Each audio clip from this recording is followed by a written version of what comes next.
Hello and welcome back to another Nearly Nerds review. Today we're going to be taking a look at Tiny Tina's Wonderlands, which is another gearbox looter shooter in the Borderlands series.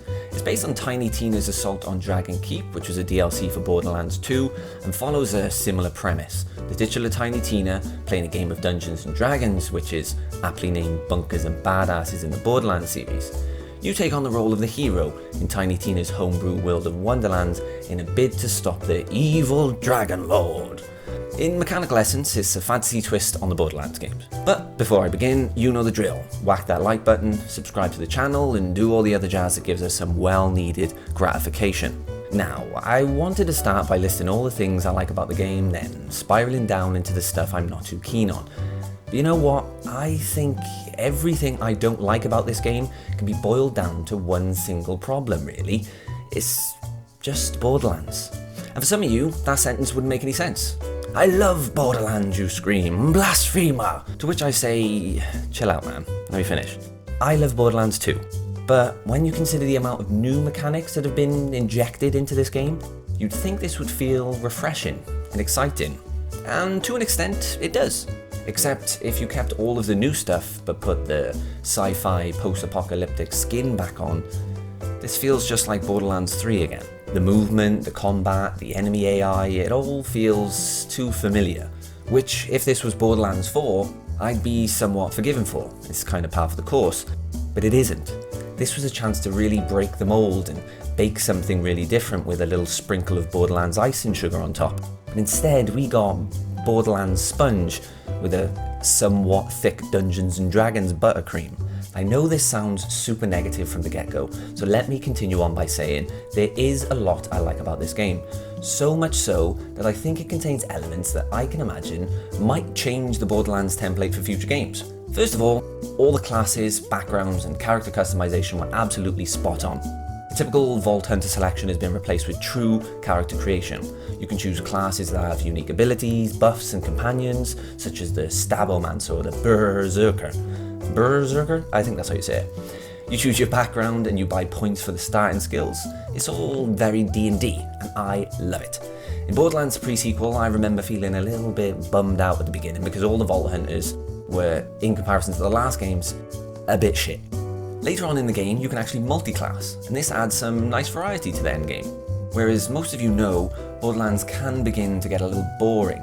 Wonderland introduces chaos levels and chaos runs, which adds increased difficulty but better rewards, which so far has kept the game decently replayable. You always have the random encounters on the overworld map too, so there's always stuff to kill. This tabletop RPG feel I think permeates really well through the whole game, but it's done in a very Borderlands way. We aren't playing an RPG here, we're playing Borderlands, playing D&D, and I think this is one of the areas where sticking to the same old was the perfect choice. I don't want to play a Borderlands RPG, because then what's the point in the real world exposition stuff at all, my guy?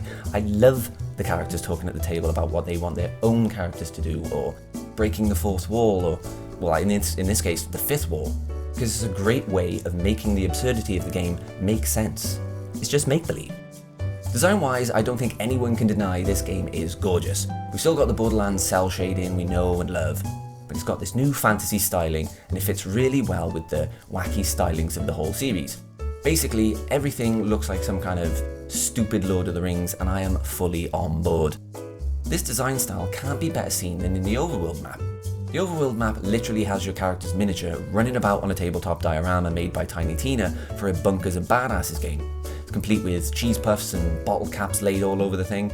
It's a brilliant idea, and it's a really refreshing take on a world map.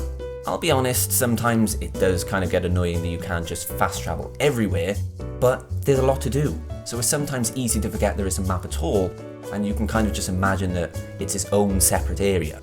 The story is, well, it's stupid as shit. If I'm honest, that's exactly what I wanted. I bought this for stupid and I got stupid. It leans into the typical D&D campaign tropes, which I think was a smart thing to do. Luckily, the voice acting was phenomenal and set the tone for the game perfectly. Props to Ashley Birch as per, but the cast as a whole is pretty fucking stellar. Mechanically, like I've said, the game is pretty much Borderlands, but the grenades being swapped out for spells was a really cool touch. Some of them are very interesting, and with the right class, you can kind of do away with guns at all with the right spell combination. The companions are another cool addition. I did think it was a bit weird that kind of like 60% of the classes had companions though. It seems like either you should give every class a companion or make the companions more unique to maybe 1 or 2 classes. You know, like the Berserker could have had like a little wolf or something maybe. It didn't seem too much of a stretch. To encapsulate my positive feelings on the game, we've got a really fucking absurd game of D&D, set within another game that adds some decently refreshing mechanics while still keeping that Borderlands feel, and for that, I really like this game. I have got to go back to some of my gripes though, man. I've just remembered a few more, and they're basically all back to the same "it's just Borderlands" problem. The random encounters, and actually this one isn't really a Borderlands problem at all, it's closer to another series, and I don't really understand why anyone likes it. And yes, I'm sorry James, I am pissing on Pokemon, but sometimes I want to walk through the grass and not have to fight someone. Luckily in this game, if you angle yourself right or you're in the right spot, you can get away from them. So for that, fuck Pokemon +1 to this game.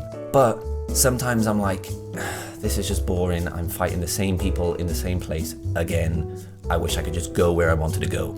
This one is a bit of a backflip on the character customization compliment, but the vestments, I really wish they were more unique. Like Borderlands Past, changing your look for the most part means changing the colour. And in a game like this, I really thought that it would have been cool if there was like a bunch of armour pieces, or each individual section of the armour could be a different piece, because then you could have really made the character more interesting. As I've said, my overall thoughts, I love this game. It's got some new interesting mechanics, and I hope those mechanics get used, or at least in some capacity are used in future Borderlands games. But we still have the ongoing problem with Borderlands in that it kind of is the same over and over and over. We need some new mechanics with AI, we need some new gunplay. Get some of that in there, and I think we're really on to a winner.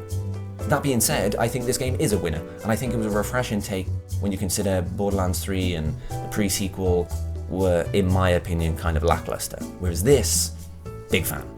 Don't forget to subscribe to Nearly Nerds as usual. Make sure you hit the like button, make sure you hit the bell thingy, and do all of the other stuff.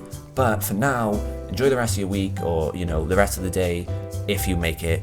If not, rest in peace. But we still love you no matter what.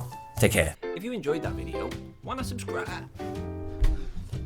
If you enjoyed that video, why not subscribe? It'll help me and Natty continue to do the work that we're doing, and hopefully you'll enjoy it. Thanks!